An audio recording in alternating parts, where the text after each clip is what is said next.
Dalam konferensi pers Jung-i, Kim Hyun-jo meneteskan air mata ketika ditanya, "Bagaimana akting dengan mendiang Kang So-hyun?" Ketika saya pertama kali mengetahui Kang So-hyun akan berada di Jung-i, saya tidak bisa mempercayainya. Saya lebih takut apakah saya bisa melakukan ini atau tidak. Bagaimana saya bisa berakting dengan So-hyun? Menatap matanya mustahil. Aku masih ingat hari pertama kali kita bertemu. Dia menyapaku dengan hangat. Dia sangat akrab di lokasi syuting.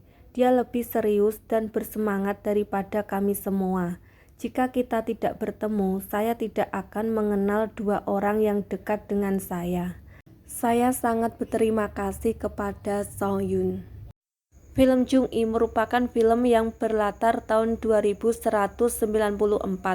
Bumi sudah tidak kondusif atau tidak layak huni karena perubahan iklim yang ekstrim. Kenaikan permukaan air laut terjadi dan sumber daya sudah menipis. Manusia memiliki harapan untuk bisa hidup di shelter yang dibangun di luar angkasa, tapi harapan itu tidak berlangsung lama. Jung-i adalah film Yeon Sang-ho, sutradara Hellbound. Naskah film ini ditulis oleh Yeon Sang-ho dan dibintangi oleh Kang So-hyun, Kim Hyun-jung, dan Ryung Kyung-soo. Di tengah krisis iklim yang melanda, manusia juga dihadapkan dengan perang saudara yang telah berlangsung selama beberapa dekade. Dan Yoon Jung-yi menjadi tentara bayaran demi mendapatkan uang untuk membiayai pengobatan kanker paru-paru Seong-yoon. Jung-yi merupakan ahli strategi militer legendaris dengan kemenangan yang tak terhitung jumlahnya, tapi satu misi yang gagal dan terluka parah hingga koma. Sementara itu, perusahaan pengembangan Artificial Intelligence Militer Chronic menciptakan prajurit tempur AI yang diberi nama Jung-i. Jung-i dibuat dengan mengkloning otak Yoon Jung-yi. Beberapa bagian tubuh pun diganti. Selanjutnya, untuk mendapatkan prajurit yang hebat dan kuat, Jung-yi pun diuji coba dengan berbagai metode, termasuk memotong bagian tubuh. Eksperimen cloning adalah kunci potensial untuk memenangkan perang. 35 tahun kemudian, putri Jung-yi, Yoon Sang-hyun, berpartisipasi dalam upaya cloning tersebut sebagai kepala peneliti proyek Jung-i. Sementara Sang-hun yang diperankan oleh Ryung Kyung-soo adalah direktur laboratorium. Mereka bertanggung jawab atas keberhasilan percobaan cloning otak. Proyek cloning dihentikan ketika Perang Saudara berakhir dengan kesepakatan antara Republik Enchirian dan Elite Force. Sang-hyun pun diminta untuk mematikan program AI tempur dan beralih ke pembantu rumah tangga atau AI layanan.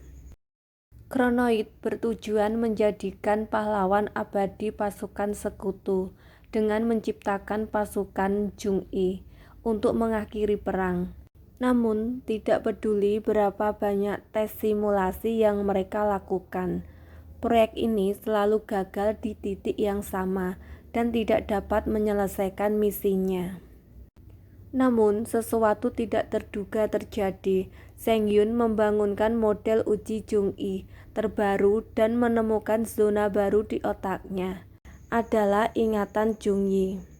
Dia mengetahui bahwa alasan Jung-i terus gagal adalah karena otak Jung-yi sedang memikirkan operasi putrinya dan perhatiannya teralihkan.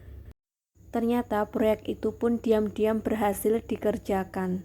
Sang-hyun menghapus data otak Jung-yi dan membantu Jung-i melarikan diri dengan mengambil otaknya dan memasukkannya ke AI tempur kosong, di mana ada adegan yang membuat penonton ikut terbawa suasana ketika Jung-i menyadari bahwa tubuhnya bukan manusia lagi.